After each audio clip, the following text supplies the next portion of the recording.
നമുക്കൊന്ന് കണ്ണടച്ച് ഒരു നിമിഷം ഒന്ന് പ്രാർത്ഥിക്കാം.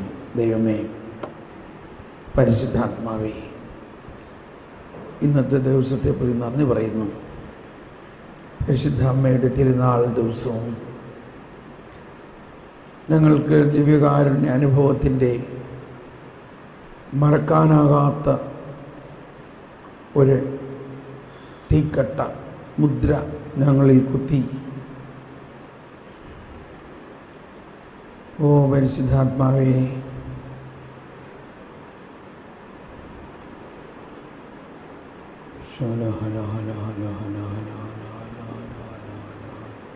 പരിശുദ്ധാത്മാവാം ദൈവമേ, അങ്ങേക്കാരാധന.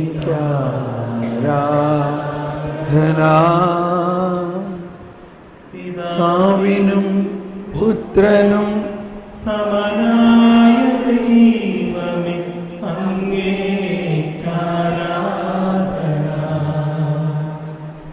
പരിശുദ്ധാത്മാവാം ദൈവമേ, അങ്ങേക്കാരാധന.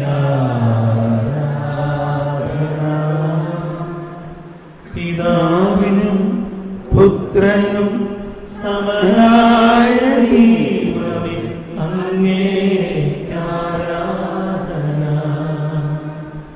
പിതാവിന്റെയും പുത്രന്റെയും സ്നേഹമേ, അങ്ങേക്കാരാധന.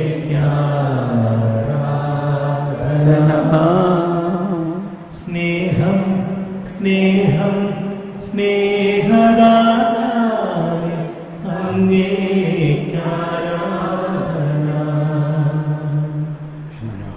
പിതാവിന്റെയും പുത്രന്റെയും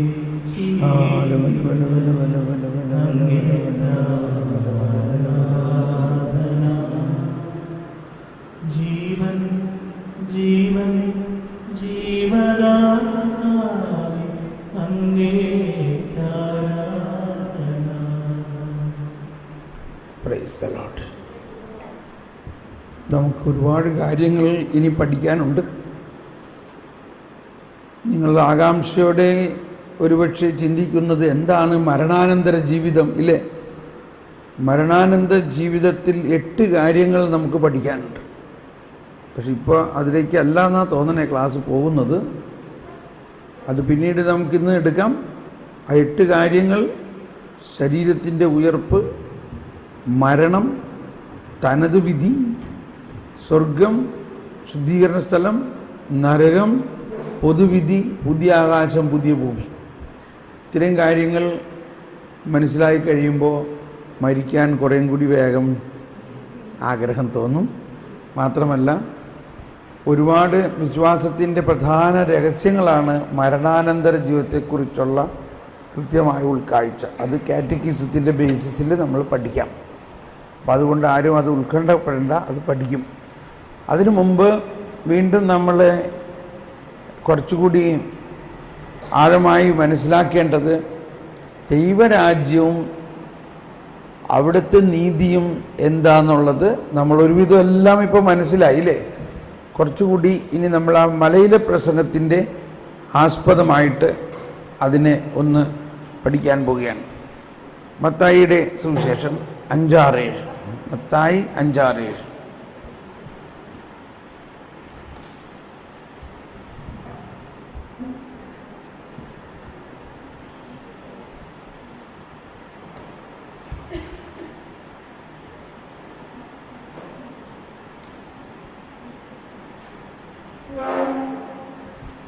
ഇതൊരുപാട് വിശദീകരിച്ച് പോകാൻ നമുക്ക് സമയമില്ല.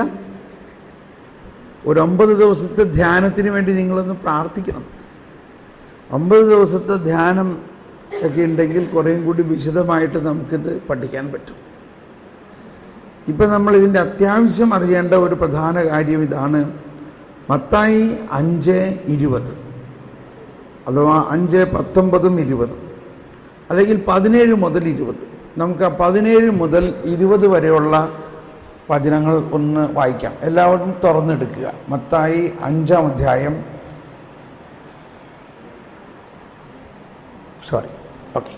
പ്ലീസ്.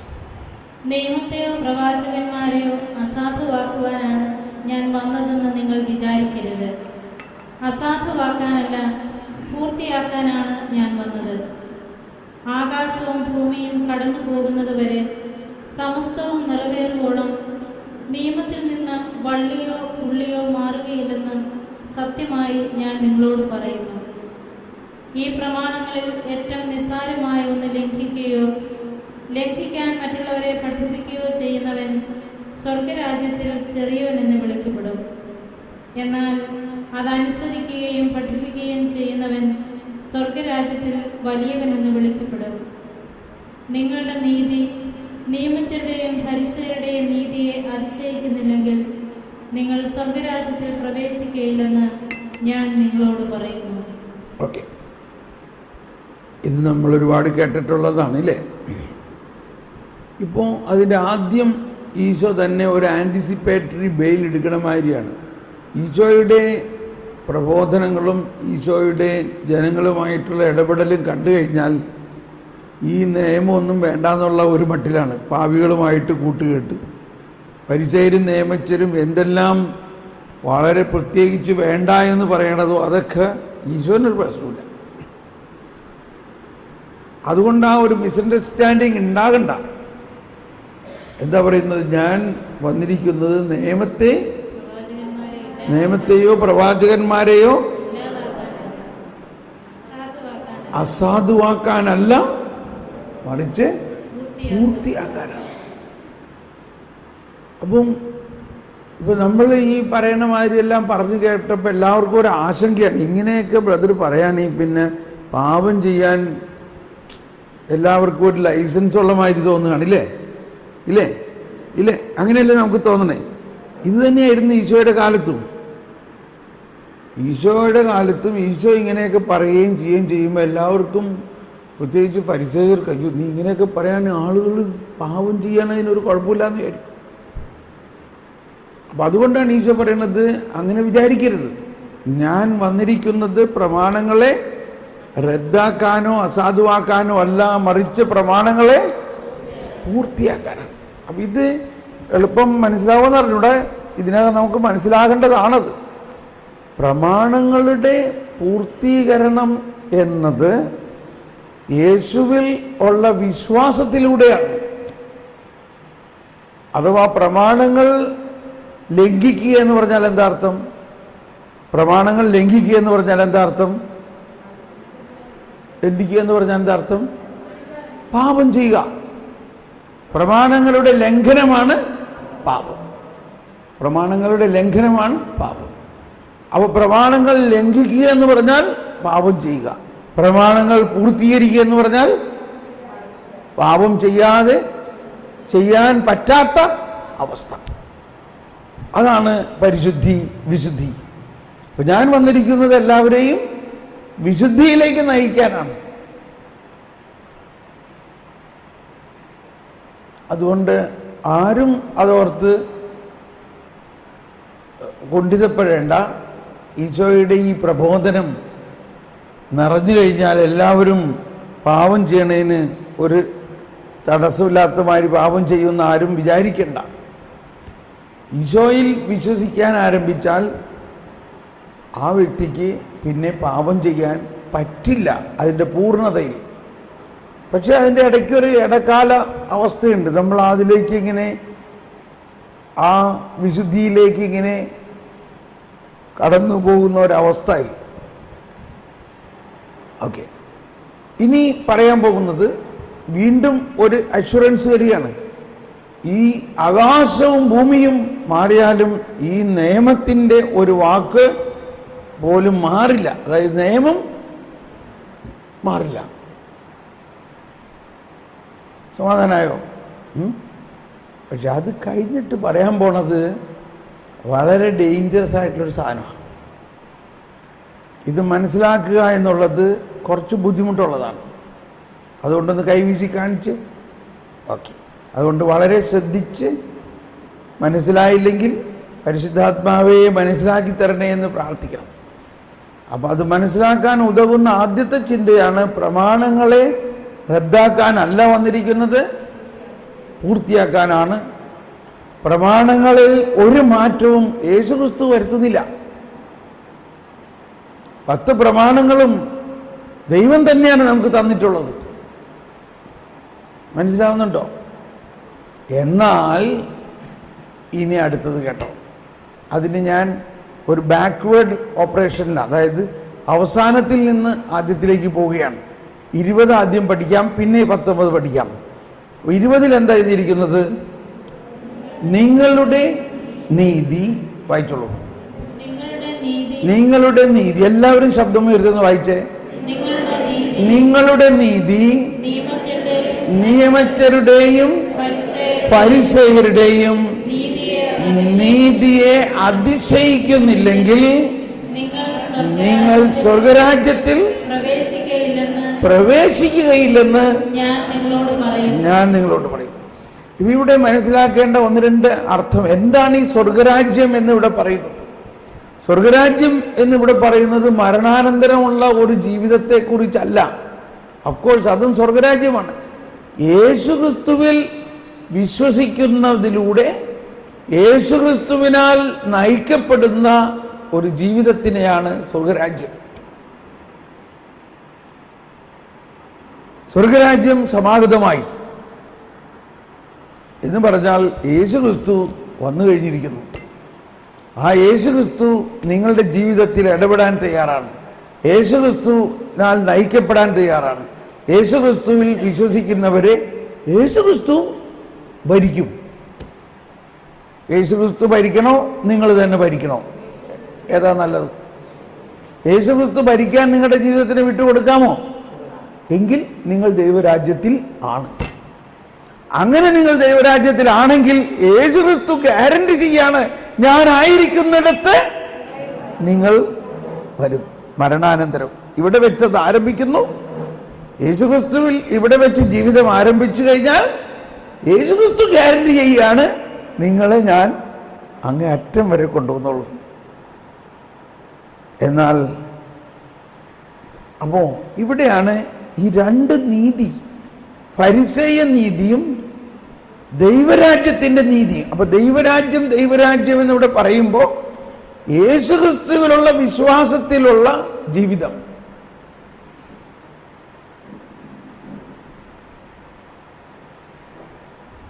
യേശുക്രിസ്തുവിൽ വിശ്വസിച്ച് യേശുക്രിസ്തുവിനാൽ നയിക്കപ്പെടുകയും പരിശുദ്ധാത്മാവിനാൽ നയിക്കപ്പെടുകയും ചെയ്യുന്ന അവസ്ഥ ദൈവരാജ്യത്തിലാണ് നമ്മൾ. ആ വ്യക്തിയെ പരിശുദ്ധാത്മാവും യേശുവും 2 സഹായകരും കൂടി ചേർന്ന് പൊക്കി അങ്ങ് കൊണ്ടുപോകും. വിശുദ്ധിയിലേക്കും ത്രിത്വ ദൈവത്തിൻ്റെ ലയനത്തിലേക്കും മരണത്തിലേക്കും മരണാനന്തര ജീവിതത്തിലേക്കും സ്വർഗഭാഗ്യത്തിലേക്കെല്ലാം പരിശുദ്ധാത്മാവും യേശുവും കൂടി നയിച്ചോളും. അപ്പൊ സ്വർഗരാജ്യം എന്ന് മത്തായി, മാർക്കോസ്, ലൂക്ക, യോഹന്നാനിലെല്ലാം പറഞ്ഞിരിക്കുന്നത് മരണാനന്തരമുള്ള ഒരവസ്ഥയെ അല്ല, പ്രഥമമായിട്ട് ഇവിടെ ജീവിക്കുമ്പോഴുള്ള അവസ്ഥയാണ്. ഇവിടെ ജീവിക്കുമ്പോൾ തന്നെ ഈ സ്വർഗരാജ്യ അനുഭവത്തിൽ നമുക്ക് ജീവിക്കാം. ഇന്ന് നമ്മൾ കുർബാനയിൽ എന്താ അനുഭവം ഉണ്ടായില്ലേ? സ്വർഗം തന്നെയല്ലേ ഇവിടെ അനുഭവം ഉണ്ടായേ? അത് ശരിക്കും അതിൻ്റെ ഇതിലും ഇപ്പൊ നമ്മൾ ഇതുപോലെ അനുഭവം, സ്വർഗീയ അനുഭവം ഇവിടെ നമുക്ക് ലഭ്യമാണ്. പക്ഷേ ഇതെങ്ങനെ ഇപ്പൊ ഇവിടെ ഒരുപാട് പേർക്ക് ആ ദൈവസ്നേഹത്തിന്റെ പാരമ്യം മനസ്സിലായോ ഇല്ലയോ? എന്തുകൊണ്ട് മനസ്സിലായി? നമ്മൾ അവിടെ യേശുക്രിസ്തുവിൽ വിശ്വസിക്കുന്നു. യേശുക്രിസ്തുവാണ് ബലിയർപ്പിക്കുന്നത്. യേശുവിന്റെ ബലിയിലാണ് നമ്മുടെ രക്ഷ. അതെല്ലാം വിശ്വസിക്കുന്നത് കൊണ്ടാണ്. മറിച്ച് ഇല്ല, എനിക്ക് യേശുക്രിസ്തു വേണ്ട, ഞാൻ 10 കൽപ്പനകൾ അനുസരിച്ച് ജീവിച്ചോളാം. 10 കൽപ്പനകൾ അനുസരിച്ചാൽ ഞാൻ വിശുദ്ധനായി. അപ്പോൾ എന്ത് സംഭവിക്കും? ഞാൻ പല പ്രാവശ്യം പറഞ്ഞു കഴിഞ്ഞ കാര്യമാണ്. 10 കൽപ്പനകളെ ഞാൻ അനുസരിക്കും, അത് മതി എനിക്ക് എന്ന് നമ്മൾ പറയുമ്പോൾ യേശുക്രിസ്തുവിൽ നമ്മൾ വിശ്വസിക്കുന്നില്ല, അഥവാ പ്രത്യാശ വയ്ക്കുന്നില്ല. യേശുവിൻ്റെ ഈ കുർബാന അല്ലെങ്കിൽ യേശുവിൻ്റെ ഈ ബലിയെ നമ്മൾ ഉപയോഗിക്കുന്നില്ല. നമ്മൾ നമ്മുടെ തന്നെ ശക്തി കൊണ്ട് വിശുദ്ധിയാകാൻ ശ്രമിക്കുന്നു.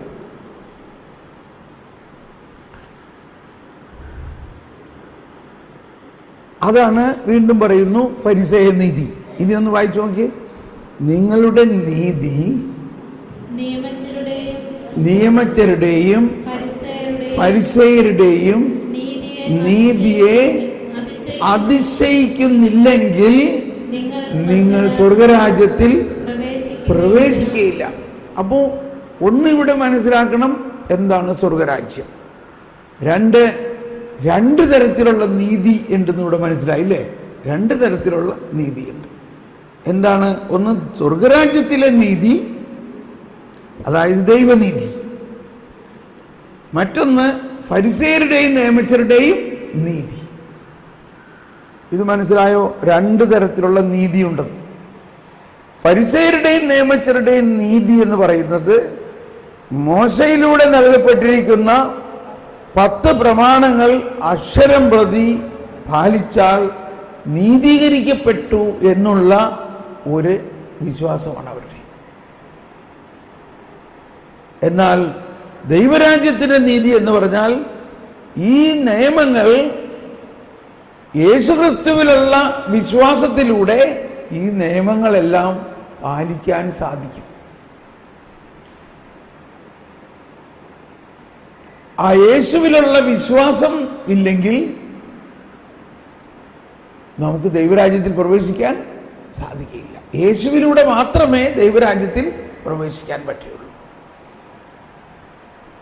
അപ്പോൾ ഫരിസേയ നീതി ഇതിൽ മുറുക്കെ പിടിക്കുകയാണെങ്കിൽ ഈശോ പറയാണ് അവന് ദൈവരാജ്യത്തിൽ പ്രവേശിക്കാൻ പറ്റില്ല. ഇപ്പോ നമ്മൾ നേരത്തെ പറഞ്ഞത് തന്നെ വീണ്ടും പറയുകയാണെന്ന് ചിലപ്പോൾ തോന്നാം. എന്തോ പരിശുദ്ധാത്മാവിനെ പറയിപ്പിക്കുകയാണ്. നമ്മൾ ഓരോരുത്തരിലും, നമ്മൾ യേശുവിൽ വിശ്വസിക്കുന്നവരും ജ്ഞാനസ്നാനം സ്വീകരിച്ചവരും വിശുദ്ധ കുർബാന സ്വീകരിക്കുന്നവരും എല്ലാം ആണെങ്കിലും നമ്മൾ ഇപ്പോഴും പൂർണ്ണമായി യേശുവിൽ വിശ്വസിക്കുന്നില്ല.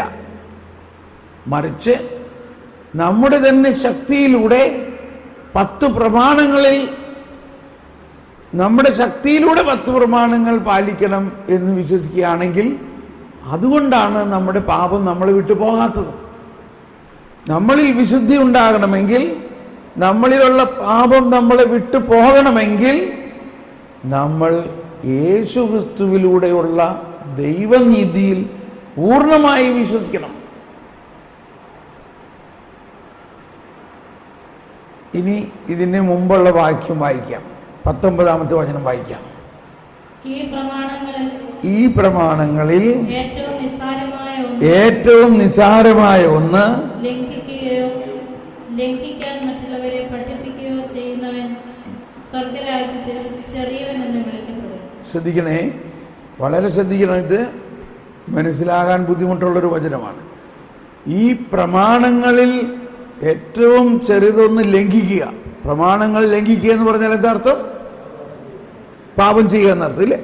പ്രമാണങ്ങളുടെ ലംഘനമാണ് പാപം. അപ്പൊ അങ്ങനെ ഈ പ്രമാണങ്ങൾ ലംഘിക്കുകയോ അത് ലംഘിക്കാൻ മറ്റുള്ളവരെ പഠിപ്പിക്കുകയോ ചെയ്യുന്നവൻ എന്ന് പറഞ്ഞാൽ അവൻ പാപം ചെയ്യുന്നു എന്നല്ലേ അർത്ഥം? ഒന്ന് കൈവീശി കാണിച്ച് മനസ്സിലായോ ഇല്ലയോ? ഒന്ന് പറഞ്ഞെല്ലാവരും.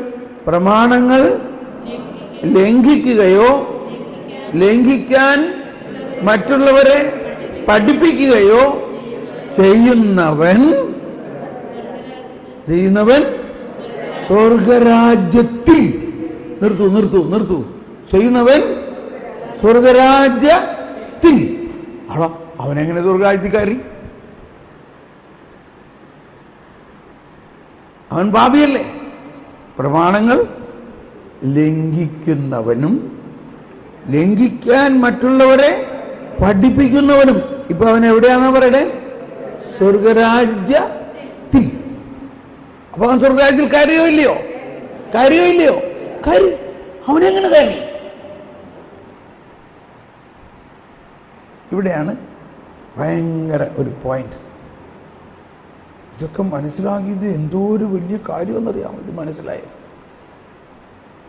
പക്ഷേ സ്വർഗരാജ്യത്തിൽ അവൻ ആരാണ്? ചെറിയവൻ. ചെറിയവരെല്ലാം വലിയവരൊപ്പം ഇരിക്കുന്നു. മൃതരെല്ലാരും നിൻ മഹിതോത്ഥാനത്തിൽ. കണ്ടോ? അപ്പൊ ഈ സ്വർഗരാജ്യത്തിന്റെ അകത്തും ചെറിയൊരു വലിയൊരുണ്ടോ? എടാ, അവിടെ പക്ഷപാതം ഉണ്ടോ? അപ്പൊ സ്വർഗരാജ്യത്തിൽ ചെറിയവൻ എന്ന് പറയുന്നത് ആരാണ്? ഇനി അടുത്ത വചനം വായിച്ചേ. സ്വർഗരാജ്യത്തിൽ വലിയവൻ എന്ന് പറയുന്നവർ ആരാണ്? എന്നാൽ അത് അനുസരിക്കുകയും പഠിപ്പിക്കുകയും ചെയ്യുന്നവൻ സ്വർഗരാജ്യത്തിൽ വലിയവൻ എന്ന് വിളിക്കും. ഇവിടുത്തെ കോമൺ ഫാക്ടർ എന്താണ്? സ്വർഗരാജ്യത്തിൽ. പക്ഷേ ഈ സ്വർഗരാജ്യത്തിൽ ഒരു കൂട്ടര് വലിയവരും ഒരു കൂട്ടര് ചെറിയവരും. പക്ഷേ ഇത് ഭൂമിയിലുള്ള സ്വർഗരാജ്യത്തിന്റെ ഈ ഭൂമിയിൽ ജീവിക്കുമ്പോഴുള്ള അവസ്ഥയിലാണ്. എന്നാൽ മരണശേഷമോ? മരണശേഷം ഇവർ രണ്ടു കൂട്ടരും ആരായി മാറും? ചെറിയവരെല്ലാം വലിയവരൊപ്പം. ചെറിയവരെല്ലാം വലിയവരൊപ്പം. ഇപ്പൊ അവരൊന്നായോ? ഒന്നായി. ചെറിയവരെല്ലാം വലിയവരൊപ്പം കാത്തു വസിക്കുന്നു. പടി. മൃതരെല്ലാരും നിൻ മഹിതോത്ഥാനത്തിൽ ശരണം തേടുന്നു.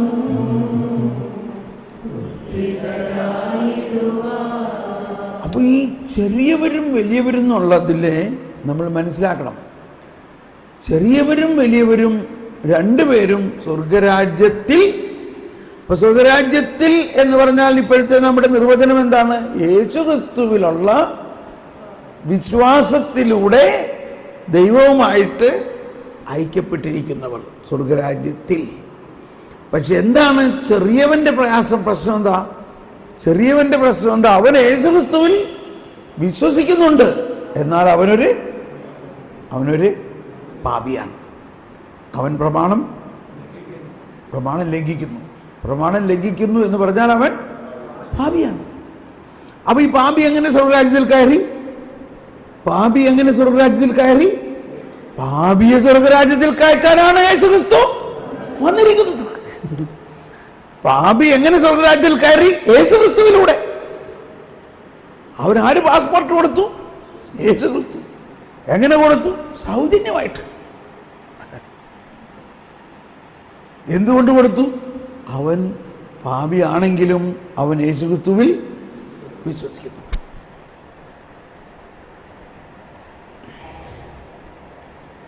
അവരെ കയറ്റണോ?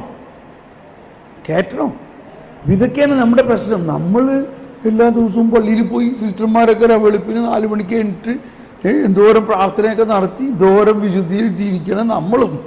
ഈ നാമമാത്ര ക്രിസ്ത്യാനിയും രണ്ടുപേരും സ്വർഗരാജ്യത്തിൽ പോകുന്നുണ്ട്. പിന്നെ നമ്മളിതൊക്കെ ചെയ്യേണ്ട എന്താ ആവശ്യം? ഇതൊക്കെ ഓരോ ചോദ്യം ധ്യാനത്തിന്റെ അവസാനം ഉണ്ടായതാണ്. അപ്പൊ ബ്രദറെ, നമ്മൾ ഇത്രയും വലിയ ഉപവസിച്ച് നേർന്ന് കാഴ്ചവെച്ചെല്ലാം ഇത്രയും വിശുദ്ധിയിൽ ജീവിക്കണം നമ്മളും. ഈ പള്ളിയിലൊന്നും പോകാണ്ട് നടക്കണ, കള്ളും കുടിച്ച് നടക്കണ തെമ്മാടിമാരി അവരും ഒപ്പം. ചെറിയവരെല്ലാം വലിയവരൊപ്പം.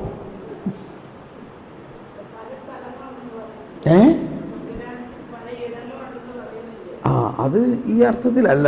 അത് അതിൻ്റെ ആ ആഭ്യന്തര ധർമ്മത്തിൻ്റെ പോയിന്റാണ്. സ്വർഗരാജ്യത്തിൽ അനേകം വാസസ്ഥലങ്ങളുണ്ടെന്ന് പറയണത്, എൻ്റെ പിതാവിൻ്റെ ഭവനത്തിൽ അനേകം വാസസ്ഥലങ്ങളുണ്ടെന്ന് പറഞ്ഞു കഴിഞ്ഞാൽ ഈ ലോകത്തിലുള്ള സകല മനുഷ്യരെയും ഉൾക്കൊള്ളാനുള്ള സ്ഥലം അവിടെ ഉണ്ട്. ഈ ലോകത്തിലുള്ള എല്ലാവരെയും. ഓക്കെ. അപ്പോൾ ഇവിടെ ഈ പോയിന്റ് എന്താണെന്ന് വെച്ച് കഴിഞ്ഞാൽ അതാണ് ഈ മത്തായിയുടെ സുവിശേഷം. ഈ സുവിശേഷത്തിൻ്റെ മത്തായിയുടെ സുവിശേഷം കോൺസെൻട്രേറ്റ് ചെയ്യുന്നത് യഹൂദ ക്രിസ്ത്യാനികളെയാണ് അധികം. ലൂക്കായുടെ സുവിശേഷം കോൺസെൻട്രേറ്റ് ചെയ്യുന്നത് വിജാതീയ ക്രിസ്ത്യാനികളെയാണ്. യോഹന്നാന്റെ സുവിശേഷം കോൺസെൻട്രേറ്റ് ചെയ്യണത് സാക്ഷാൽ സീറോ മലബാർ ക്രിസ്ത്യാനികളെയാണ്. അല്ലെങ്കിൽ വിശ്വാസികളാണ്. യഥാർത്ഥ വിശ്വാസത്തിലേക്ക് വന്ന ഒരു മെച്യൂർഡായിട്ടുള്ള അവസ്ഥയാണ്. ഇവിടെ മനസ്സിലാക്കാൻ ബുദ്ധിമുട്ടുള്ളൊരു കാര്യം, അല്ലെങ്കിൽ മനസ്സിലാകുമ്പോൾ സന്തോഷമുള്ളൊരു കാര്യം, പാപിയെ സ്വർഗരാജ്യത്തിൽ കൊണ്ടുപോകാനാണ് കർത്താവ് ഈശോമിശിഹ വന്നിരിക്കുന്നു എന്നുള്ളതിൻ്റെ ആ ബോധ്യം നമുക്കുണ്ടല്ലോ ഇപ്പോൾ, ഇല്ലേ? ഈശോമിശിഹ വന്നിരിക്കുന്നത് എന്തിനാണ്? പാപിയെ സ്വർഗരാജ്യത്തിൽ കൊണ്ടുപോകാൻ. പാപി സ്വർഗരാജ്യത്തിൽ കയറുമോ? കയറും. അപ്പോൾ ഈ ആദ്യത്തെ ഘട്ടത്തിൽ പറയുകയാണ്, അവൻ കൽപ്പനകൾ ലംഘിക്കുന്നവനും കൽപ്പനകൾ ലംഘിക്കാൻ മറ്റുള്ളവരെ പഠിപ്പിക്കുകയും ചെയ്യുന്നവൻ, അവൻ സ്വർഗരാജ്യത്തിൽ ആണവൻ. പക്ഷെ ചെറിയവനാണ്. എന്താണ് അതിൽ ചെറുതും വലുതും? രണ്ടാമത്തെ കേസിൽ അവൻ വലിയവനാണ്. പക്ഷെ അവൻ്റെ പ്രത്യേകത? അവൻ നിയമമെല്ലാം അനുസരിക്കുന്നവനും അനുസരിക്കാൻ മറ്റുള്ളവരെ പഠിപ്പിക്കും. അപ്പോൾ ഈ രണ്ടു പേരിലുമുള്ള കോമൺ ഫാക്ടർ എന്താണ്? യേശു ക്രിസ്തുവിൽ വിശ്വസിക്കുന്നു. രണ്ടുപേരും ആരിൽ വിശ്വസിക്കുന്നു? യേശു ക്രിസ്തു. അപ്പൊ സ്വർഗരാജ്യത്തിൽ ചെറിയവൻ, സ്വർഗരാജ്യത്തിൽ വലിയവൻ. അവൻ ആദ്യത്തെ കേസിൽ അവൻ ഒരു മഹാപാപിയാണെങ്കിലും അവൻ യേശു ക്രിസ്തുവിൽ വിശ്വസിക്കുന്നത് കൊണ്ട് അവൻ സ്വർഗരാജ്യത്തിൽ പ്രവേശിക്കുന്നു. ഇനി അവന്റെ പാപം എന്ത് ചെയ്യും? യേശു ക്രിസ്തു ഏറ്റെടുക്കും. അങ്ങനെ അവന്റെ പാപത്തിൽ നിന്ന് അവനെ മോചിപ്പിക്കും. വേറൊരാള് പാപം, കൽപ്പന ലംഘിക്കുന്നില്ല, കൽപ്പന ലംഘിക്കാൻ പഠിപ്പിക്കുന്നില്ല, വിശുദ്ധനായ മനുഷ്യൻ, അവൻ സ്വർഗരാജ്യത്തിൽ കയറുന്ന, അവനും സ്വർഗരാജ്യത്തിൽ കയറുന്നത് എങ്ങനെയാ? യേശു ക്രിസ്തുവിൽ വിശ്വസിക്കണം. അപ്പോ അതാണ് നിയമജ്ഞരും ഫരിസേയരും സാധാരണഗതിയിൽ അവർ കൽപ്പനകളെല്ലാം പാലിക്കണം എന്നുള്ളവരാണ്. അങ്ങനെ പാലിക്കുന്ന ഒരുത്തൻ, ഒരു ഫരിസേയൻ യേശു ക്രിസ്തുവിൽ വിശ്വസിച്ചപ്പോ അവൻ ആരായി? സ്വർഗരാജ്യത്തിൽ വലിയവനായി.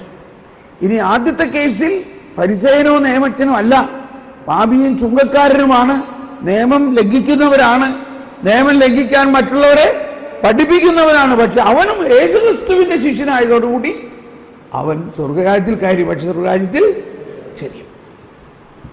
ഈ രണ്ട് കേസും പറഞ്ഞിരിക്കുന്നത് ഈ മൂന്നാമത്തെ കേസിനെ പഠിപ്പിക്കാൻ വേണ്ടിയിട്ടാണ്. എന്താ മൂന്നാമത്തെ കേസ്? എന്നാൽ നിങ്ങളുടെ നീതി നിയമജ്ഞരുടെയും ഫരിസേയരുടെയും നീതിയെ അതിശയിക്കുന്നില്ലെങ്കിൽ നിങ്ങൾ സ്വർഗരാജ്യത്തിൽ കയറുക പോലുമില്ല. കണ്ടോ, അവൻ പാപിയാണെങ്കിലും അവൻ സ്വർഗരാജ്യത്തിൽ കയറി. ഫരിസേയരും നിയമജ്ഞരും നീതിയാണെങ്കിൽ സ്വർഗരാജ്യത്തിൽ കയറുക പോലും. അപ്പൊ ഫരിസേയരുടെയും നിയമജ്ഞരുടെയും നീതിയുടെ ഒരു കോൺഫ്ലിക്റ്റ് എന്താ അതിന്റെ പ്രശ്നം? സ്വർഗരാജ്യത്തിൽ കയറാൻ പറ്റാത്തത് എന്തുകൊണ്ടാ? യേശു ക്രിസ്തുവിൽ വിശ്വസിക്കത്തില്ല. ക്ലിയർ ആയോ? എന്തെങ്കിലും സംശയമുണ്ടോ ഇതിന്?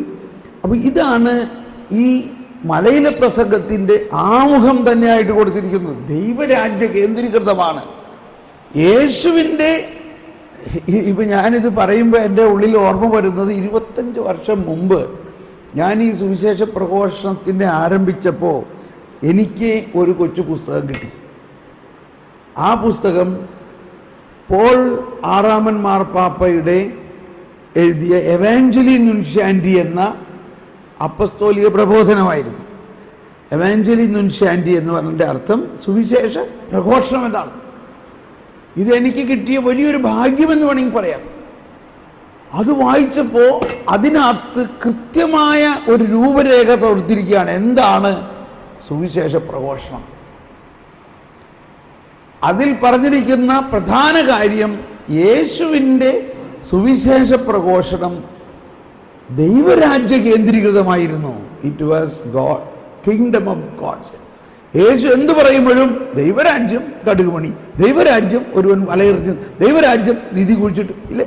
എന്ത് പറയുമ്പോഴും ദൈവരാജ്യം, ദൈവരാജ്യം, ദൈവരാജ്യം, ദൈവരാജ്യം. അവസാനം പറഞ്ഞു, ഈ ദൈവരാജ്യം മനസ്സിലാക്കിയാൽ ബാക്കിയെല്ലാം മനസ്സിലാകും. അപ്പോൾ പോൾ ആറാമൻ മാർപ്പാപ്പയുടെ ആ പുസ്തകത്തിൽ, അതുകൊണ്ട് നമ്മളെല്ലാവരും ദൈവരാജ്യ കേന്ദ്രീകൃതമായ ഒരു സുവിശേഷമാണ് പ്രഘോഷിക്കേണ്ടത്. ഇത് എൻ്റെ ഉള്ളിൽ ശരിക്ക് മനസ്സിലായി.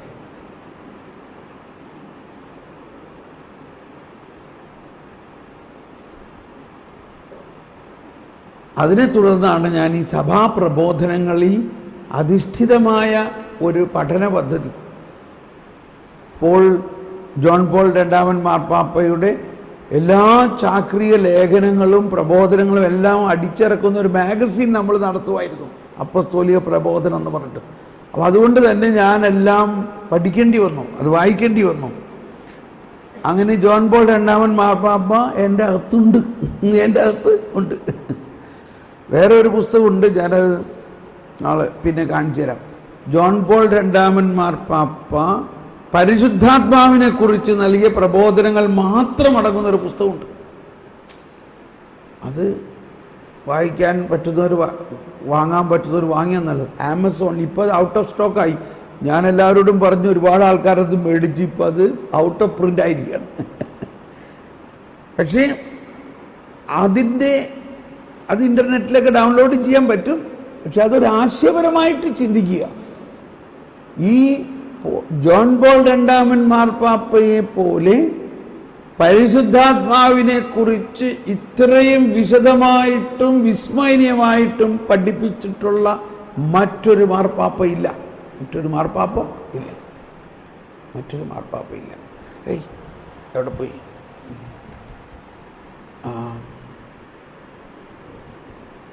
മേരി, ആ മുകളിൽ ചാപ്പലിലെ ഒരു നീല ബാഗിൽ ആ പുസ്തകം ഇരിക്കുന്നുണ്ട് ചാപ്പലിൽ, അതൊന്നും എടുത്തോണ്ട്. ആ ഓർഗനൊക്കെ വെക്കണടുത്തൊരു നീല ആൽഡിയുടെ ഒരു ബാഗുണ്ട്, അതിനകത്ത് ആ പുസ്തകം കാണണം. അതിനകത്താണോ? അല്ല, ഒരു മിനിറ്റ്, ഈ ബാഗിൽ നോക്കി, ഇവിടെ ഇരിക്കുന്ന ബാഗിൽ നോക്ക്. Okay, alright. അപ്പം ദൈവരാജ്യത്തിൻ്റെ കേന്ദ്രീകൃതമായിട്ടുള്ള ഒരു പ്രബോധനത്തിൻ്റെ തുടക്കമായിരുന്നു ഈ മലയിലെ പ്രസംഗത്തിലെ ഈ പ്രധാന പ്രബോധനം. നിങ്ങളുടെ നീതി ഫരിസേയരുടെയും ദേവച്ചരുടെയും നീതിയെ അതിലംഘിക്കുന്നില്ലെങ്കിൽ നിങ്ങൾ ദൈവരാജ്യത്തിൽ പ്രവേശിക്കുകയില്ല. അപ്പോൾ ഇവിടെ നമ്മളുടെ ഇതാണ്, താങ്ക് യു, ഇതാണ് ആ പുസ്തകം കേട്ടോ, ഇതാണ് ആ പുസ്തകം. ഇവിടെ ഞാൻ വെച്ചേക്കാം, നിങ്ങൾ അടുത്ത ഇൻ്റർവെൽ ടൈമിൽ ഒന്ന് തുറന്നൊക്കെ നോക്കിക്കോ. കുറച്ചൊക്കെ ഒന്ന് 2 വരി ഒന്ന് വായിച്ചു, 2 വരി വായിച്ചാൽ മതി, ഉടനെ കത്തിപ്പിടിക്കും. എന്നിട്ട് ഇതിൻ്റെ അഡ്രസ്സൊക്കെ എഴുതി എടുത്തോ. ഇത് അമേരിക്കയിൽ നിങ്ങളുടെ സുഹൃത്തുക്കൾ ആർക്കുണ്ടെങ്കിൽ അവരോട് പറയും ഇതൊരെണ്ണം വാങ്ങി അയച്ചു തരാനായിട്ട്. ഇത് സെക്കൻഡ് ഹാൻഡ് കിട്ടും, ഇത് ഇബേയിൽ സെക്കൻഡ് ഹാൻഡ് മേടിക്കാൻ കിട്ടും, ഇബേയിൽ. ഓക്കെ,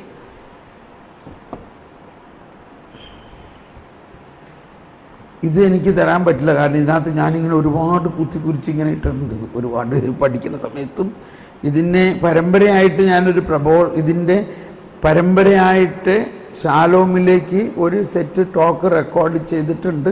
ഇനി അത് തുടരണം. അതവർ പബ്ലിഷ് ചെയ്യുമെന്ന് അറിഞ്ഞൂടാ, കാരണം ഇത്തിരി ഗഹനമാണ്. പക്ഷേ ഇംഗ്ലീഷ് ടോക്കാണ്, അതുകൊണ്ട് പബ്ലിഷ് ചെയ്യുമായിരിക്കും.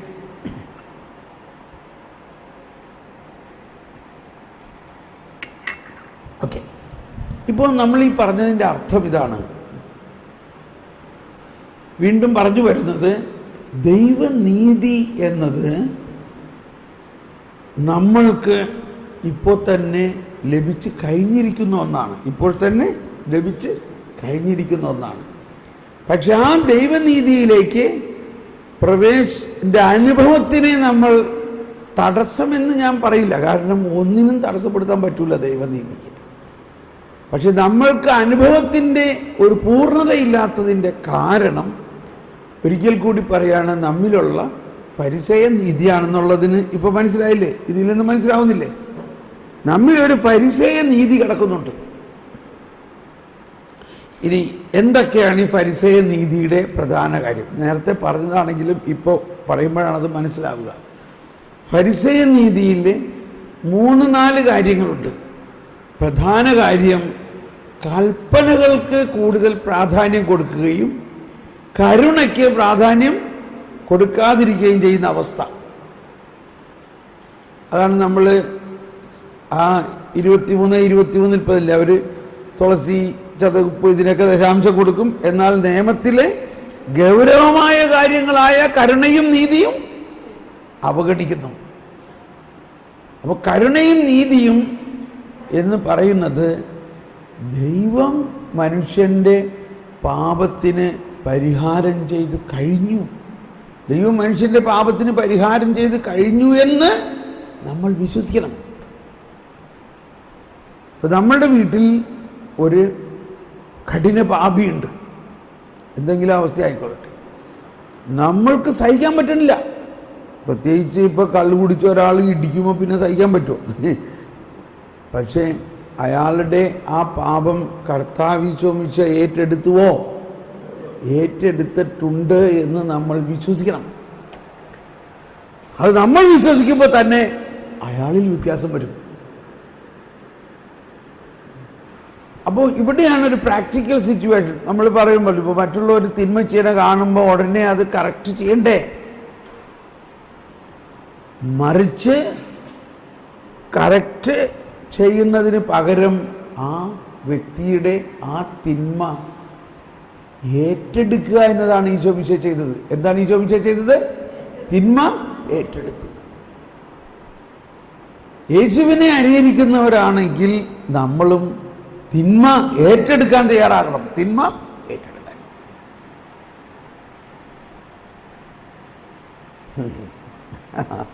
മനസ്സിലായോ? നമ്മൾ യേശുവിനെ അനുകരിക്കാനല്ലേ പറഞ്ഞേക്കുന്നത്. യേശു എന്താ ചെയ്തത്? മനുഷ്യന്റെ തിന്മ യേശു ഏറ്റെടുത്തു. വല്ല പിറുപിറുത്തോ? ഒരു പിറുപിറുത്തുമില്ല. അപ്പൊ നമ്മുടെ വീട്ടിൽ മദ്യപിച്ച് തല്ലുന്ന ഒരു ഭർത്താവുണ്ടെങ്കിൽ അയാളുടെ തല്ല് ഏറ്റെടുക്കണം. എന്ന് പറഞ്ഞാൽ അങ്ങോട്ട് തിരിച്ച് തല്ലാനല്ല, തല്ല് ഏറ്റെടുക്കണം. അതുമൂലമുണ്ടായ, അപ്പൊ ഇതെല്ലാം ഇന്നത്തെ സിവിൽ ലോ അനുസരിച്ച് ജസ്റ്റ് ഓപ്പോസിറ്റാണ്. ഒരു പെണ്ണിനെ തല്ലുക, ഉടനെ പോയി പോലീസിൽ കംപ്ലൈൻറ്റ് ചെയ്യുകയാണെങ്കിൽ അവൻ അകത്തായി. Non bailable arrest. എളുപ്പം കാര്യം സാധിച്ചു അല്ലേ? അത് ദൈവനീതിയല്ല. അപ്പൊ ദൈവനീതിയുടെ ഒരു അനുഭവത്തിലേക്ക് നമ്മൾ വന്നു കഴിയുമ്പോൾ നമുക്ക് അപാരമായ ഒരു ശക്തി കിട്ടും. എത്ര വലിയ പാപിയെയും കരുണ കാണിക്കാനുള്ള ഒരു ശക്തി കിട്ടും. എത്ര വലിയ പാപിയോടും കരുണ കാണിക്കാനുള്ള ഒരു ശക്തി കിട്ടും. പക്ഷെ കുറച്ച് സമയത്തേക്ക് നമുക്കൊരു സംശയം തോന്നും, ഓ അവൻ അങ്ങനെ ചെയ്യാനേ അവൻ കൂടുതൽ പാപം ചെയ്യൂലേ? അവിടെ വിശ്വസിക്കണം, ഇല്ല, ചെയ്യില്ല. അവന്റെ പാപത്തിന് യേശുക്രിസ്തു റെസ്പോൺസിബിളാണ്. നിങ്ങളുടെ നീതി ഫരിസേയരുടെ നീതിയേക്കാൾ വ്യത്യാസം ഉണ്ടാവണം. ഫരിസേയരുടെ നീതി എന്താ? ഉടനെ നീ ചെയ്യണ തെറ്റാണ്, ചെയ്യരുത്. അല്ലെങ്കിൽ ഉടനെ ഇപ്പം നമ്മുടെ പ്രാർത്ഥനാ ഗ്രൂപ്പിൽ ആരെങ്കിലും വരുമ്പോൾ ശ്രദ്ധിക്കണം കേട്ടോ, ഇവൻ പുതിയതായിട്ട് വന്നേക്കാണ്, ഇവനെ വാച്ച് ചെയ്യണം. ഓക്കെ, മതി, വാച്ച് ചെയ്ത് പിന്നെ ഇവൻ എങ്ങോട്ട് തിരിഞ്ഞാലും അതൊക്കെ കംപ്ലൈൻറ്റ്. ആൾ ശരിയല്ല, അവൻ അങ്ങോട്ട് നോക്കി, അവനിവിടെ നോക്കണം, അവനങ്ങനെ നോക്കണം. അതുകൊണ്ട് ഇവനെ നമ്മുടെ ഗ്രൂപ്പിൽ ചേർക്കാൻ കൊള്ളില്ല, ഔട്ട്. അതാണ് കർത്താവ് പറയുന്നത് ഫരിസേയരോട്, നിങ്ങളുടെ മതത്തിൽ ചേർക്കാൻ നിങ്ങൾ കരയും കടലും കടന്ന് ഒരാളെ ചേർക്കും. ചേർത്ത് കഴിഞ്ഞാൽ അവന് ഇരട്ടി പ്രാവശ്യം നരകയാതന അനുഭവിപ്പിക്കുന്നു. അപ്പൊ നമ്മൾ വലിയ കാര്യത്തിന് പ്രാർത്ഥനാ ഗ്രൂപ്പിലൊക്കെ ആൾക്കാരെ ചേർക്കണമെന്ന് വലിയ അഡ്വർടൈസ്മെന്റ് ഒക്കെ കൊടുക്കും. ഇപ്പൊ മഠത്തിലെ കാര്യം എന്ന് പറയട്ടെ, മഠത്തിലെ കാര്യം കുഴപ്പമില്ലല്ലോ, പറയണല്ലേ, പറയണ്ട, എന്നാൽ പറയാൻ തോന്നാണ്, പറയട്ടെ. ഇപ്പോൾ സത്യദീപത്തിലും പേപ്പറിലൊക്കെ അഡ്വർടൈസ്മെന്റ് കാണാറുണ്ട്. ഇവരുടെ പ്രശ്നമൊന്നുമല്ല, ഇവരൊക്കെ നല്ല കന്യാസ്ത്രീമാരാണ്.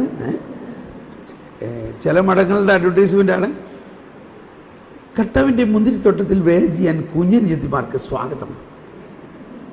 അത് കേട്ട് കഴിയുമ്പോൾ, അത് വായിച്ചു കഴിയുമ്പോൾ ഉടനെ പെൺപിള്ളേരൊക്കെ ഓടി മഠത്തിലേക്ക് വരും.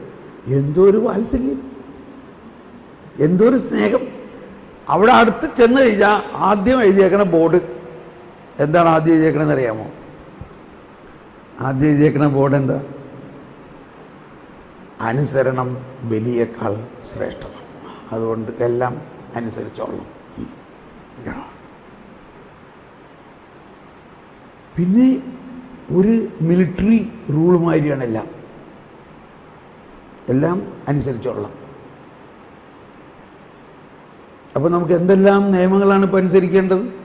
കോൺസ്റ്റിറ്റ്യൂഷൻ്റെ ഓരോ മതത്തിനും അതിൻ്റേതായിട്ടുള്ളൊരു കോൺസ്റ്റിറ്റ്യൂഷൻ ഉണ്ട്, അതനുസരിക്കണം. 10 പ്രമാണങ്ങൾ അനുസരിക്കണം. ഇങ്ങനെ എല്ലാവരെയും അനുസരിക്കണം. അതെന്തെങ്കിലും തെറ്റിയാൽ ഉടനെ പറയും, ദേ മര്യാദയ്ക്ക് അല്ലെങ്കിൽ പറഞ്ഞു വിടുട്ടോ. അതോടെ ഈ പാവം കൊച്ചു പേടിച്ച് വിറച്ച്. ഇത് സെമിനാരിയിലാണെങ്കിൽ ഇങ്ങനെ തന്നെ. എങ്ങനെയാണ് അവിടെ കഴിയണേ? അവർ പേടിച്ചിട്ടാണ് കഴിയണേ. നിസാര തെറ്റുണ്ടെങ്കിൽ ഉടനെ പറഞ്ഞു വിടും. ഇത് തന്നെയാണ് നമ്മുടെ വീടും ഒരു ചെറിയ മഠവും സെമിനാരിയും പോലെയാണ്. അപ്പൻ വശത്തുനിന്ന് കുറേ നിയമം, അമ്മയുടെ വശത്തുനിന്ന് കുറേ നിയമം. ഇത് രണ്ടും ഇടയ്ക്ക് തിക്കുന്ന കുട്ടികൾ. ഒരു ദിവസം ഇതേമാതിരി ധ്യാനം നടക്കണ ഒരു സ്ഥലത്ത് ഒരു ബാൽക്കണി ഉണ്ടായിരുന്നു. അപ്പോൾ ഞാൻ പറഞ്ഞു, കുട്ടികളെയൊക്കെ കൊണ്ടുവരേ, അമ്മമാർ കുട്ടികളെ കൊണ്ടുവരണമെങ്കിൽ എനിക്ക് സന്തോഷമാണ്. കാരണം ആ കുട്ടികൾ ഇവിടെയൊക്കെ ഓടി നടന്ന് ഈ ഭജന പ്രഘോഷണമൊക്കെ ഒന്ന് കേൾക്കട്ടെ, അവരുടെ തലയിൽ അത് കയറട്ടെ. അങ്ങനെ അവരുടെ അകത്തൊരു നല്ല ചിന്ത വരുമല്ലോ. നമുക്കല്പം ഡിസ്റ്റർബൻസ് തോന്നും, പക്ഷേ നമ്മളൊരു ഭവനമാണെന്ന് ചിന്തിക്കണം. നമ്മുടെ ഭവനത്തിലെ കുട്ടികളെ നമുക്ക് മാറ്റി നിർത്താൻ പറ്റുമോ? നമ്മുടെ വീട്ടിൽ കുട്ടികളുണ്ട്, അവർ കളിക്കണം, ഒച്ച ഉണ്ടാക്കണം, മൂത്രമൊഴിക്കണം. അത് നമ്മൾ സ്വീകരിക്കണം. അയ്യോ കുട്ടികൾ വേണ്ട, നമുക്ക് ഡിസ്റ്റർബൻസ് ആണെന്ന് പറഞ്ഞു കഴിഞ്ഞാൽ അവർ മാറി തന്നെ ഇരിക്കും ജീവിതകാലം മുഴുവനും. അപ്പോൾ ഞാൻ എപ്പോഴും കുട്ടികളെ സ്വാഗതം ചെയ്യാണ്. കുട്ടികൾ വന്നോട്ടെ, അവർ കേൾക്കണത് കേട്ടോട്ടെ, അവരുടെ അകത്ത് ചില ആശയങ്ങളൊക്കെ പതിയും. അപ്പോൾ അങ്ങനെ ബാൽക്കണിയിൽ അവരിങ്ങനെ കളിച്ചുകൊണ്ടിരിക്കുമ്പോൾ ധ്യാനം കൂർണയിൽ ഒരു ചേട്ടത്തി, ഒരു ജർമ്മൻകാരിയാണ്, അവിടെ പോയി ഇരിക്കുകയാണ്. അവൾ അവിടെ ഇരുന്ന് ധ്യാനം കേട്ടുകൊണ്ടിരിക്കുകയാണ്. ഇൻ്റർവെല്ലായപ്പോൾ അവൾ വന്നിട്ട് പറയാണ്, ഈ പിള്ളേരെയൊക്കെ ശരിക്കും ഡിസിപ്ലിനിൽ ഇരുത്തണം, അവരൊക്കെ എന്തൊരു കുസൃതി അവിടെ കാണിക്കണമെന്ന് അറിയാമോ? അപ്പോൾ ഞാൻ ആദ്യം പറഞ്ഞു, നിന്നോട് ആരാ അവിടെ പോയിരിക്കാൻ പറയുന്നത്? നീ ഇവിടെ ഇരിക്കണ്ടല്ലേ? അത് പറഞ്ഞ് ശരിയാവില്ല. ഈ പ്രായത്തിൽ ഇവരെ ശരിക്കും പഠിപ്പിച്ചില്ലെങ്കിൽ ഇവരൊക്കെ ഭയങ്കര തെമ്മാടികളായിട്ട് മാറും. ഞാൻ ഉടനെ ചോദിച്ചു, നിന്റെ അപ്പൻ പോലീസുകാരനാണോ എന്ന് ചോദിച്ചു, നിന്റെ അപ്പൻ മിലിറ്ററി ആണോ എന്ന് ചോദിച്ചു. ഉടനെ അവളങ്ങ് സീരിയസ് ആയി. അവൾ പറഞ്ഞു, ശരിയാണ്. കണ്ടോ, നിന്റെ അപ്പൻ മിലിറ്ററി ആണോ എന്ന് ചോദിച്ചു. എന്തുകൊണ്ടാ? ഈ മിലിറ്ററിക്കാരൻ അപ്പൻ അവിടെ എന്ത് നിയമമുണ്ടോ അത് തന്നെ അയാൾ വീട്ടിലും. അങ്ങനെ ഇവളെ മിലിറ്ററി നിയമത്തിൽ വളർത്തിയിരിക്കുക. ഞാൻ പറഞ്ഞ്, നമ്മുടെ ഭവനം മിലിറ്ററി അല്ല. വീടെന്ന് പറഞ്ഞാൽ പിള്ളേർക്ക് അപ്പൻ്റെ തലയിൽ കയറി കിടന്ന് ഗുസ്തി പിടിക്കാനുള്ള സ്ഥലമാണ്, ഇല്ലേ? പിള്ളേർ എവിടെ കയറി കിടക്കണം? കളിക്കണം. അപ്പൻ്റെ അമ്മയുടെയും തലയിലും മുതുകത്തൊക്കെ കയറി കളിക്കണം. അവർ വേണോ വേണ്ടയോ? അതവരുടെ വീടാണ്. അതെ, അവൻ ചിരിയായി, അവന് നല്ല സന്തോഷമായി. അവരുടെ കുസൃതി ഇല്ലെങ്കിൽ പിന്നെ അവരെന്തിനു കൊള്ളാം, ഇല്ലേ? ഈ പിള്ളേർക്ക് കുസൃതി എന്നും പറഞ്ഞിട്ട് ബഹളുണ്ടാക്കിയിട്ട് കാര്യമുണ്ട്. കുസൃതി ഇല്ലെങ്കിൽ നമ്മൾ, അയ്യോ അവനൊരു പെങ്കുച്ചിൻ്റെ മാതിരി ഇങ്ങനെ ഇരിക്കുകയാണെന്ന് പറയും. അപ്പോഴും പ്രശ്നം. അപ്പം നമ്മൾ മനസ്സിലാക്കേണ്ടത്, ഈ കുട്ടികളെ വരച്ച വരച്ച് നിർത്തണം. അവരെ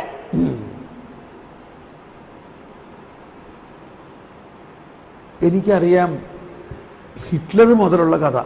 ഹിറ്റ്ലറിൻ്റെ അപ്പൻ വരച്ച വരയിൽ നിർത്തിയതാ. എങ്ങനെ വരച്ച വരയിൽ നിർത്തിയത്?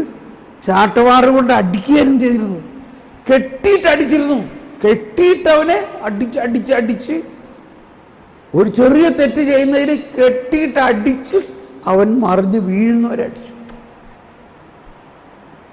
എന്ത് സംഭവിച്ചു? ആ കൊച്ചു അഡോൾഫ് ആരായി മാറി? ഹിറ്റ്ലറിനെ മാമോദീസ മുക്കിയ പള്ളിയിലാണ് ഞാൻ ധ്യാനിപ്പിക്കുന്നത് പലപ്പോഴും. അവിടെ ഓൾട്ടർ പോയായിരുന്നവനാണ് ഹിറ്റ്ലർ. പക്ഷേ ഈ അടി അടി അടി കൊണ്ട് ഹിറ്റ്ലർ ആരായി മാറി? ഹിറ്റ്ലർ ഏറ്റവും വലിയ അടിക്കാരനായിട്ട് മാറി. അപ്പോൾ നമ്മുടെ കർക്കശത, എനിക്കറിഞ്ഞൂടെ, ഞാനിതൊക്കെ പറഞ്ഞാന്ന് തോന്നണില്ലേ? ഇല്ല. അപ്പോൾ നമ്മളുടെ ഈ ഫരിസേയ നീതിയിൽ അടങ്ങിയിരിക്കുന്ന ഒരു പ്രശ്നം എല്ലാത്തിനെയും നിയമത്തിലൂടെ കാണുകയും നിയമം ലംഘിച്ചാൽ ഉടനെ ശിക്ഷയല്ലേ പറഞ്ഞുവിടും. വീട്ടിൽ പറഞ്ഞുവിടും. മക്കളോടായാലും പറയും, നീ മര്യാദയ്ക്കല്ലെങ്കിൽ ഇത് അപ്പൻ്റെ ഹോട്ടലൊന്നുമല്ല, മനസ്സിലായിക്കോ, പറഞ്ഞുവിടും.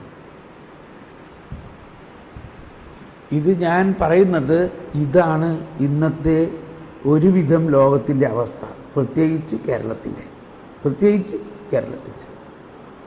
യൂറോപ്പിലൊക്കെ അപ്പനും അമ്മ പോലും കുട്ടികളെ അടിക്കാൻ പാടില്ല. അടിച്ചു കഴിഞ്ഞാൽ പോലീസ് വന്ന് പിടിച്ചുകൊണ്ട് പോകും കുട്ടികളെയും അപ്പനെയും.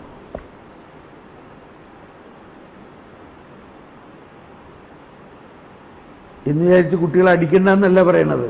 നമ്മൾ മനസ്സിലാക്കേണ്ടത് നമ്മൾ മറ്റുള്ളവർ തെറ്റ് ചെയ്യണ കാണുമ്പോൾ നമുക്കങ്ങ് ദേഷ്യം കയറുകയാണ്. എന്തുകൊണ്ടാണ് നമുക്ക് ദേഷ്യം കയറണേ? നമ്മളിൽ കരുണാർദ്രമായ ആ വാത്സല്യമില്ലാത്തതുകൊണ്ടാണ്. ഓക്കെ, അപ്പോൾ ഇത് ഒരുപാട് പറഞ്ഞ് ഞാൻ വഷളാക്കുന്നില്ല സിറ്റുവേഷൻ. ധ്യാനത്തിൻ്റെ നല്ലൊരു മൂഡിലാണ്. പക്ഷേ എന്താണ് സ്വർഗരാജ്യം എന്ന് അനുഭവിക്കണമെന്നുണ്ടെങ്കിൽ ഞാൻ പറഞ്ഞു വരുന്നത് സ്വർഗരാജ്യത്തിലാണ്. നമ്മളിപ്പോൾ എവിടെയാണ്? സ്വർഗരാജ്യത്തിലാണ്. നമ്മൾ സ്വർഗത്തിൽ കയറാൻ വേണ്ടി എന്ത് ചെയ്യണമെന്നല്ല നോക്കേണ്ടത്, നമ്മൾ സ്വർഗരാജ്യത്തിലാണ്. പക്ഷെ എന്തുകൊണ്ടാണ് നമ്മൾ സ്വർഗരാജ്യത്തിലാണെങ്കിലും അതിൻ്റെ അനുഭവമില്ലാത്തത് നമ്മളിൽ ഫരിസേയ നീതി ഇപ്പോഴും നിലനിൽക്കുന്നത് കൊണ്ടാണ്. ആ ഫരിസേയ നീതിയുടെ കാര്യമാണ് ഈശോ പറയുന്നത്.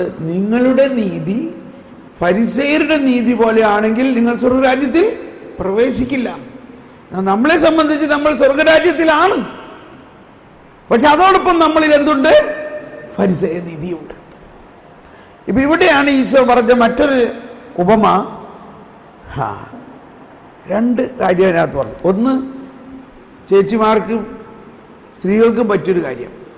വസ്ത്രം, ഒരു പുതിയ വസ്ത്രം കിട്ടിയാൽ അതിൽ നിന്നൊരു കഷ്ണം കീറിയെടുത്ത് പഴയതിൽ ആരെങ്കിലും വെച്ച് കെട്ടുമോ? ആരും അങ്ങനെ ചെയ്യില്ല എന്നാ പറയട്ടെ. ചേട്ടന്മാർക്ക് ശരിക്കും മനസ്സിലായില്ല. അതുകൊണ്ട് ചേട്ടന്മാർക്ക് വേണ്ടി പറയാണ്, പുതിയ വീഞ്ഞ് പഴയ തോൽക്കുടത്തിൽ ആരും നിറച്ചു വയ്ക്കാൻ. രണ്ടിൻ്റെ അർത്ഥം ഒന്നും ഇല്ല കേട്ടോ. കർത്താവ് ഓരോരുത്തർക്കും ഓരോ മാതിരിയാണ്.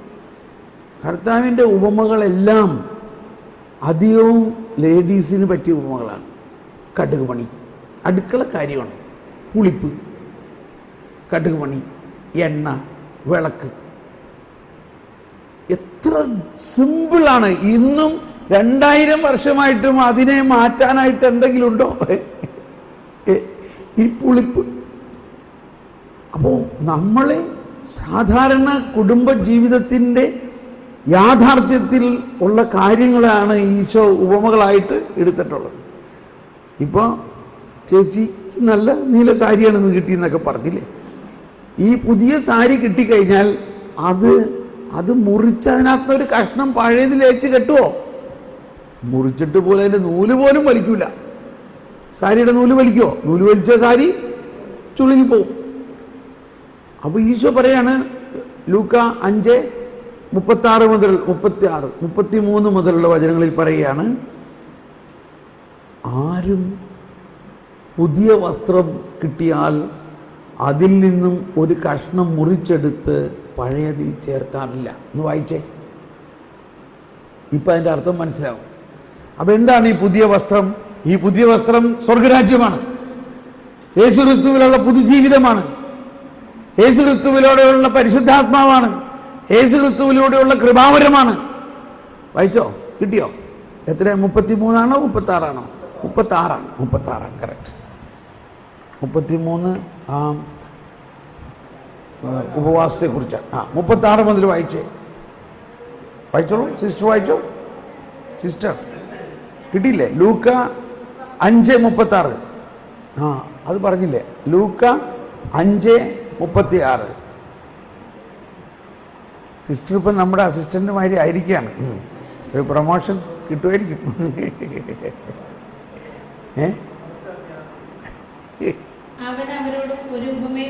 അവൻ അവരോട് ഒരു ഉപമയും പറഞ്ഞു. എന്താണ് ഉപമ? പുതിയ വസ്ത്രത്തിൽ നിന്ന് എല്ലാവരും ഒന്ന് ശബ്ദമുയർത്തി ഏറ്റു പറഞ്ഞു. ഇത് വളരെയധികം സ്ട്രൈക്കിംഗ് എക്സാമ്പിൾ ആണത്. ആരും പുതിയ വസ്ത്രത്തിൽ നിന്ന് കഷ്ണം കീറിയെടുത്ത് പഴയ വസ്ത്രത്തോട് ചേർക്കാറില്ല. അങ്ങനെ ചെയ്താൽ പുതിയ വസ്ത്രം കീറുന്നു എന്ന് മാത്രമല്ല, പുതിയ കഷ്ണം പഴയതിനോട് ചേരാതെ വരികയും ചെയ്യുന്നു. ആരും പുതിയ വീഞ്ഞ് പഴയ തോൽക്കുടങ്ങളിൽ ഒഴിച്ചു വെക്കാറുമില്ല. അങ്ങനെ ചെയ്താൽ പുതിയ വീഞ്ഞ് പഴയ തോൽക്കുടങ്ങൾ ഭേദിച്ച് ഒഴുകിപ്പോവുകയും തോൽക്കുടങ്ങൾ നശിക്കുകയും ചെയ്യും.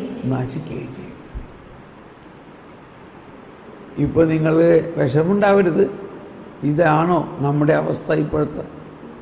ഇതല്ലേ ഒരു വിധത്തിൽ നമ്മുടെ അവസ്ഥ?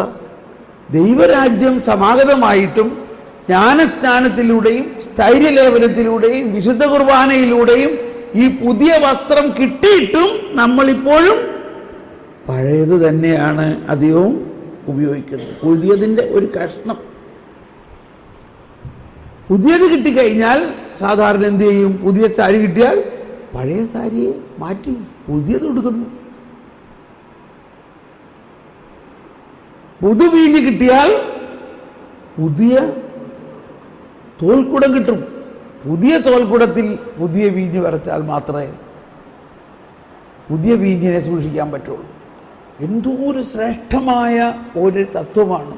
അപ്പോൾ യേശു ക്രിസ്തുവാകുന്ന പുതുവീഞ്ഞ് ലോകത്തിലേക്ക് വന്നു കഴിഞ്ഞിരിക്കുന്നു. ഇനി ലോകം മുഴുവനും എന്തിലേക്ക് മാറണം? ഈ പുതിയ വസ്ത്രത്തിലേക്ക് മാറണം. പുതിയ തോൽക്കുടമാകണം. പഴയ തോൽക്കുടം മാറ്റണം. പഴയ വസ്ത്രം മാറ്റണം.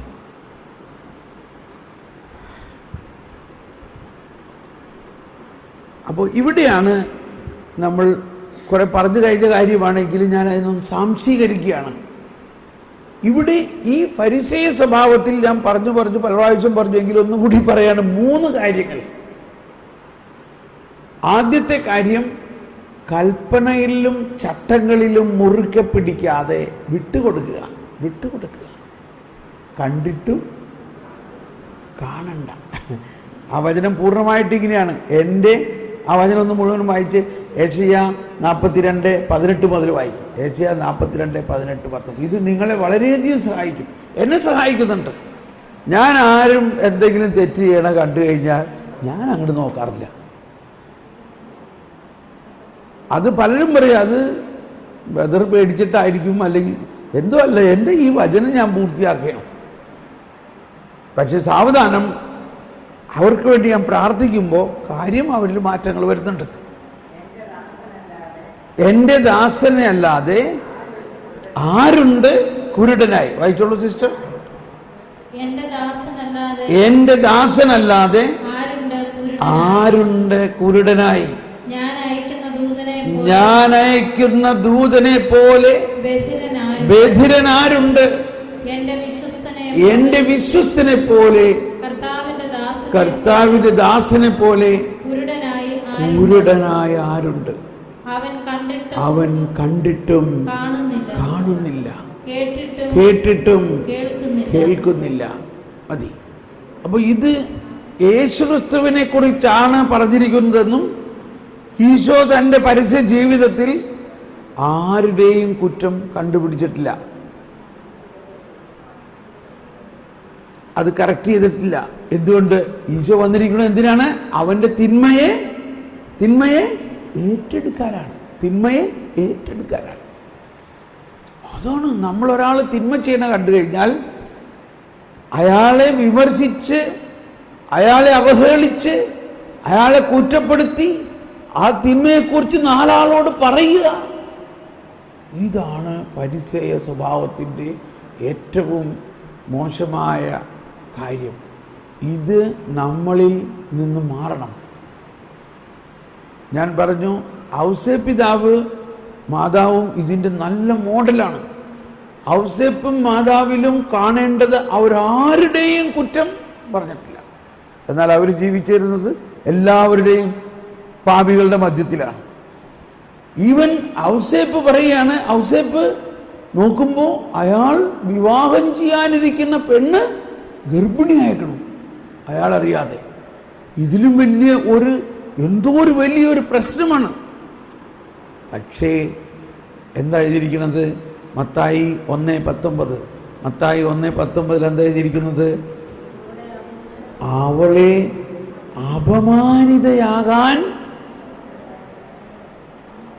അപമാനിതയാകാൻ ആഗ്രഹിക്കായകൊണ്ട് വിട്ടുപോരാന്ന് വെച്ചു. ഈ ഒറ്റ വാക്കെടുക്കുക, ഒരാളെയും അപമാനിക്കുന്ന രീതിയിൽ ഒരു സംസാരമോ ആരോടെങ്കിലും പറയുകയോ ചെയ്യാതിരിക്കുന്നതാണ് നല്ലത് നമ്മുടെ ദൈവരാജ്യാനുഭവത്തിന്. ഒന്ന് വായിച്ചത് മത്തായി 1:19. അവളുടെ ഭർത്താവായ ജോസഫ് നീതിമാനാകയാലും അവളെ അപമാനിതയാക്കാൻ ഇഷ്ടപ്പെടായികയാലും അവളെ രഹസ്യമായി ഉപേക്ഷിക്കാൻ തീരുമാനിച്ചു. ഈ ഒറ്റ വാക്ക്, അവളെ ഒന്നുകൂടി പറഞ്ഞ്, അവളെ അപമാനിതയാക്കാൻ ഇഷ്ടപ്പെടായികയാൽ. ഒന്നെല്ലാവരും പറഞ്ഞ്, അവളെ അപമാനിതയാക്കാൻ ഇഷ്ടപ്പെടായിക. ഏതവസ്ഥയിൽ? ഇത്രയും വലിയ അവസ്ഥ. ഔസേപ്പ് യഹൂദനല്ലേ, യഹൂദ നീതി പാലിക്കേണ്ട ആളല്ലേ. അപ്പൊ ഇവിടെ മനസ്സിലാക്കേണ്ടത്, ഈ ഔസേപ്പിലും യഹൂദനീതി അവസാനിച്ചു. മറിച്ച് കരുണ, യേശുവിന്റെ നീതി വന്നിരിക്കുന്നു, അറിയാതെ തന്നെ. കണ്ടോ, അവൻ നീതിമാനാകയാൽ. ഏത് തരത്തിലുള്ള നീതിയാണ് ഔസേപ്പിൽ ഇപ്പോൾ ഉള്ളത്? ഫരിസേയ നീതിയാണോ? യേശുവിന്റെ സ്വർഗരാജ്യത്തിലെ നീതിയാണോ? സ്വർഗരാജ്യത്തിലെ നീതി. കണ്ടോ, ഫരിസേയ നീതി അവസാനിച്ചു. മോശയുടെ നിയമം അവസാനിച്ചു. മോശയുടെ നിയമം അനുസരിക്കേണ്ടവനല്ലേ ഔസേപ്പ്? ആണോ? മോശയുടെ നിയമം അനുസരിക്കേണ്ടവനല്ലേ ഔസേപ്പ്? പക്ഷെ ഈ കാര്യത്തിൽ ഔസേപ്പ് അതനുസരിക്കുന്നില്ല. മോശയുടെ നിയമപ്രകാരം ഔസേപ്പ് ഒരു യഹൂദനാണ്, മറിയവും യഹൂദയാണ്. ഒരു യഹൂദ സ്ത്രീ വിവാഹം കഴിക്കാതെ ഗർഭിണിയായിരിക്കണമെന്ന് അറിഞ്ഞാൽ ഉടനെ വേണ്ടടത്ത് വിളിച്ചു പറയണം.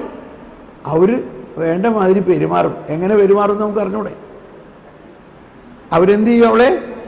അവളെ പരസ്യമായിട്ട് അപമാനിക്കുകയും അവളുടെ ശിരസ് മുണ്ടനം ചെയ്ത് അവളെ വേണ്ടി വന്നാൽ കല്ലെറിഞ്ഞ് കൊല്ലുകയും വരെ ചെയ്യുന്ന ഒരു നീതിയാണ് ഫരിസേയ നീതി.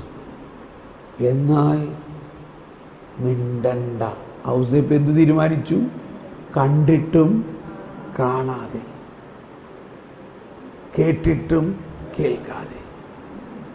ഇത് നമ്മുടെ നാടിന്, ഞാനിത് പറയുമ്പോൾ ഭയങ്കര വേദനയോടെ പറയണം. കാരണം നമ്മൾ ഒരാൾ എന്തെങ്കിലും തെറ്റ് ചെയ്ത് കണ്ടാൽ ഉടനെ അവരെ അപമാനിക്കുന്ന രീതിയിൽ അത് മറ്റുള്ളവരോട് പറയുകയും അത് പറഞ്ഞ് പരത്തുകയും അത് ഉടനെ അവിടെ റിപ്പോർട്ട് ചെയ്ത് ഇവിടെ റിപ്പോർട്ട് ചെയ്ത് എങ്ങനെയെങ്കിലും ആ ആളെ ജോലിയിൽ നിന്ന് പിരിച്ചു വിടുന്നവർ. ഈ ഇടയ്ക്ക് ഒരാൾ പറഞ്ഞു അവരുടെ അമ്മ സൂയിസൈഡ് ചെയ്തു. സ്കൂൾ ടീച്ചറായിരുന്നു. എന്താ കാരണം? അവിടെ എന്തോ ഒരു തെറ്റ് ചെയ്തത്, അത് അവരുടെ സഹപ്രവർത്തകരെ ഭയങ്കരമായിട്ട് ഊതി വീർപ്പിച്ച് ഭയങ്കര ഇഷ്യൂ ആക്കി. അവസാനം ഇവർക്ക് താങ്ങാൻ പറ്റാതെ അവർ സൂയിസൈഡ് ചെയ്തു. ഒരു ക്രിസ്ത്യാനി. എന്തുകൊണ്ട് സൂയിസൈഡ് ചെയ്തു? ഈ സ്വന്തം സുഹൃത്തുക്കളായ മറ്റുള്ള ടീച്ചേഴ്സ് ഇവർക്കെതിരായി അപമാനിതമായി പറഞ്ഞു പരത്തിയതിനെ. എനിവേ, നമ്മൾ പറയുന്നത് മറ്റുള്ളവർക്ക് അപമാനം ഉണ്ടാക്കുന്ന രീതിയിൽ, സത്യമായിരിക്കും അത്, ഇത് സത്യമാണ്, മാതാവ് ഗർഭിണിയായിരിക്കുന്നത് സത്യമാണ്. പക്ഷെ ഔസേപ്പിനെ അറിഞ്ഞുകൊണ്ട് ആരും ഔസേപ്പിന് വേണമെങ്കിൽ പറഞ്ഞു വരുത്തായിരുന്നു. പക്ഷെ എന്തുകൊണ്ട് പറഞ്ഞു വരുത്തിയില്ല? അവൾ അപമാനിതയാകാൻ ഇഷ്ടപ്പെടാൻ. ഇപ്പൊ നമ്മുടെ ഭാര്യ അപമാനിതയാകണോ? നമ്മുടെ ഭർത്താവ്